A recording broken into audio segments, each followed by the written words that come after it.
बांग्लादेश की अदालत ने पूर्व प्रधानमंत्री शेख हसीना को निहत्थे नागरिकों पर गोली चलाने और मानवता के खिलाफ अपराध के मामले में दोषी ठहराया है। कोर्ट ने उन्हें फांसी की सजा सुनाई है। अदालत ने पाया कि शेख हसीना ने प्रदर्शनकारियों को दबाने और मारने के लिए घातक हथियारों और ड्रोन का इस्तेमाल करने के आदेश दिए थे। इस गंभीर अपराध के चलते उन्हें फांसी की सजा सुनाई गई है। दिल्ली और राष्ट्रीय राजधानी क्षेत्र में बढ़ते प्रदूषण के बीच निर्माण कार्यों पर रोक लगाने के मामले पर बड़ा फैसला दिया है। सुप्रीम कोर्ट ने दिल्ली में सभी निर्माण कार्यों को रोकने के सुझाव को ठुकरा दिया है।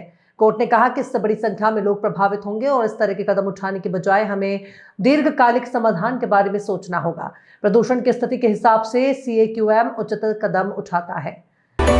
मंगलवार को MCX पर चांदी की कीमतों में भी गिरावट देखी जा रही है। खबर लिखे जाने तक MCX पर चांदी 1,55,425 रुपए प्रति किलोग्राम पर कारोबार कर रही थी। कारोबारी दिन की शुरुआत में चांदी 1,55,104 रुपए पर ओपन हुआ था। पिछले दिन की बंद की तुलना में चांदी की कीमतों में लगभग 600 रुपए की गिरावट दर्ज की जा रही है।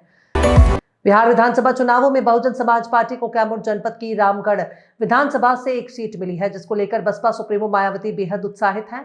उन्होंने इस जीत के लिए पार्टी कार्यकर्ताओं और बिहार की जनता और उम्मीदवार सतीश कुमार सिंह यादव को बधाई दी है और आभार प्रकट किया है। उन्होंने वोटों की गिनती बार बार करवाने पर स्थानीय प्रशासन की आलोचना की।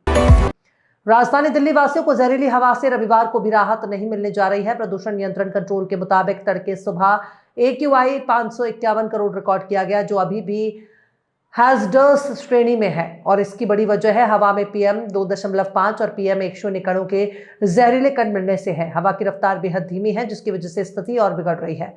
एक अनुमान में इसे 12 सिगरेट पीना माना जा रहा है, जो फेफड़ों के लिए बहुत ज्यादा नुकसानदेह है। लोकसभा के पूर्व सांसद और भारतीय राष्ट्रीय कांग्रेस के नेता उदित राज ने बिहार चुनाव को लेकर बड़ा दावा किया है। राष्ट्रीय जनता दल के नेता और महागठबंधन के CM फेस रहे तेजस्वी यादव पर किए गए उनके दावे ने खलबली मचा दी है। राज ने दावा किया कि तेजस्वी जीते नहीं बल्कि जिताए गए ताकि चुनाव निष्पक्ष दिखे। सर्दी का मौसम जैसे जैसे दस्तक दे रहा है, वैसे वैसे लोगों की सेहत पर इसका असर साफ दिखने लगा है। सुबह शाम की ठंड और दिन में कभी कभी निकलने वाली हल्की धूप का खेल शरीर की रोग प्रतिरोधक क्षमता को कमजोर बना रहा है और इसकी वजह से वायरल बुखार, जुकाम, खांसी, गले में खराश और पूरे बदन में दर्द के मरीजों की तादाद अस्पतालों में तेजी से बढ़ रही है। हिंदू धर्म में पूर्णिमा एक त्योहार की तरह मनाया जाता है। साल की आखिरी पूर्णिमा 4 दिसंबर 2025 को है।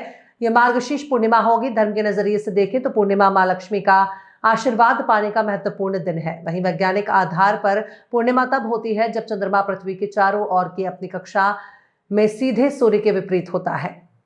अजय देवगन, रकुल प्रीत सिंह और R माधवन स्टारर फिल्म दे दे प्यार दे 2 बॉक्स ऑफिस पर गर्दा उड़ा रही है। इस रोमांटिक कॉमेडी फिल्म को दर्शकों ने खूब प्यार मिल रहा है और इसी के साथ ये धुआंधार नोट भी छाप रही है। शानदार ओपनिंग के बाद इसके दूसरे दिन भी कमाई में जबरदस्त ग्रोथ देखी गई।